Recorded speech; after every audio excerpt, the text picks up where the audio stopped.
Welcome to Not Milk Never Milk. Subscribe if you're lactose intolerant. In this video, I will explain how to make pistachio macarons. First, gather all your ingredients, ensuring they are precisely measured and at room temperature. This consistency is crucial for successful macarons. You'll need fine almond flour, powdered sugar, granulated sugar, egg whites, and pistachio paste. Also, prepare your baking sheets with parchment paper or silicone mats, ready for piping. Next, let's create the macaronage. Sift your almond flour and powdered sugar together to remove any lumps. In a separate bowl, whip your egg whites until they form stiff, glossy peaks, slowly incorporating the granulated sugar. This meringue is the heart of your macaron.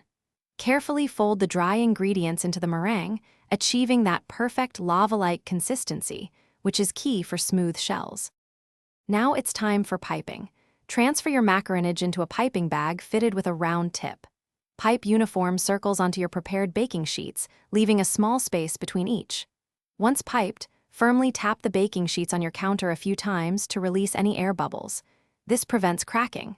Let the shells rest at room temperature until a slight skin forms, usually between 30 and 60 minutes.